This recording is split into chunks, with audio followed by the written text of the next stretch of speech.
ꯀꯔꯤ ꯋꯥꯁꯛ ꯆꯔꯤꯌꯦ ꯃꯗꯨꯗꯤ ꯑꯩ ꯏꯁꯥꯅ ꯏꯔꯩꯕꯥꯛ ꯏꯐꯨꯔꯨꯞ ꯏꯅꯥꯠ ꯂꯥꯏꯅꯤꯡꯒꯤ ꯉꯝꯖꯕ ꯈꯔꯗꯪ ꯑꯣꯏꯔꯕꯁꯨ ꯍꯣꯠꯅꯖꯒꯅꯤ ꯏꯔꯩꯕꯥꯛ ꯏꯐꯨꯔꯨꯞ ꯂꯥꯏꯅꯤꯡ ꯃꯥꯡꯅꯕ ꯊꯤꯕꯣꯡ ꯇꯝꯕꯥꯜ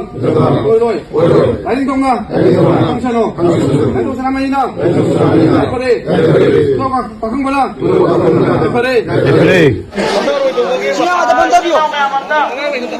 ꯃꯁꯤꯒꯤꯁꯦ ꯑꯔꯥꯝꯕꯥꯏ ꯈꯛꯇ ꯅꯠꯇꯦꯀꯣ ꯃꯌꯥꯝꯅ ꯑꯔꯥꯝꯕꯥꯏ ꯌꯥꯏꯐꯗꯦ ꯂꯥꯎꯕꯗꯣ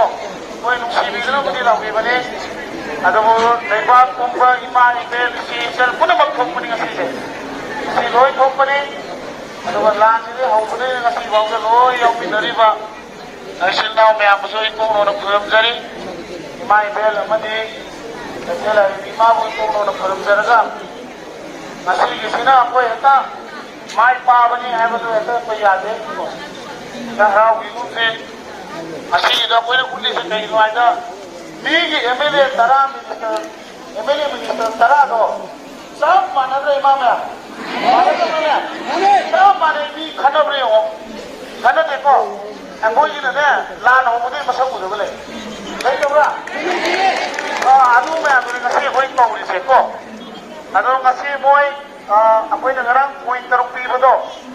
school of hokpa adai ding NRC sanan ba ada samai phalok hokpa hari ba mayam ma apoy na oi manga tarong ko mani pibado adu do moi loi na amata sithana ngasi sai tawre honorable chief minister masama sun sai tawre honorable chief minister masama sun sai tawre ko ado center na moi thar me approval ado ka nan ki ministry of home affairs ki moi ade lakpa officer sing do moi na so yam disclose yam discuss tawe do moi na so gi ja han kun thagani kai na hai ko ado yin sing ado akoi gi akoi na uning gi se ara mai na si uning gi se kai pe gi na te makoi MLA minister punamak si minister su mangare honorable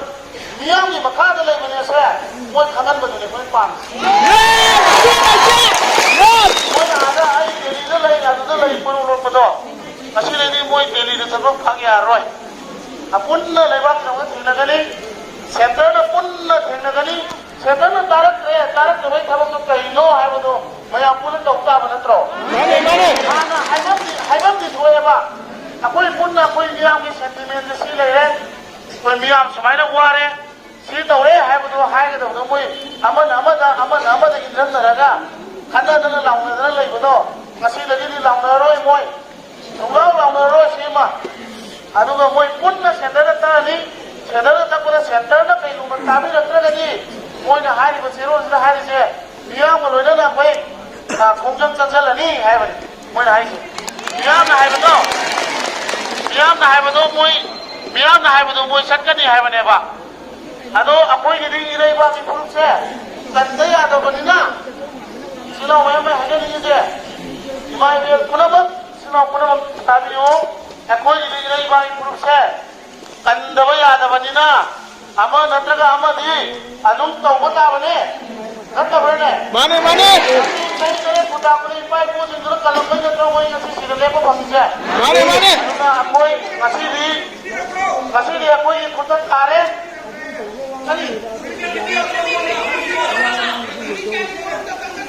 Nomitra mangane.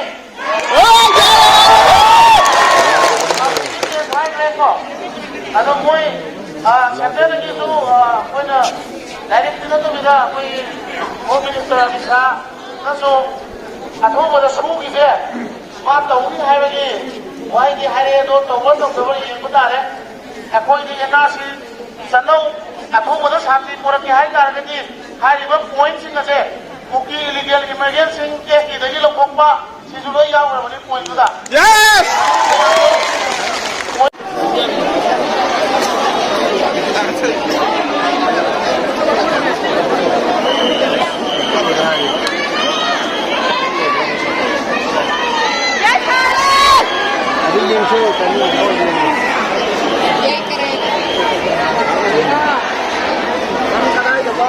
Yes, Thank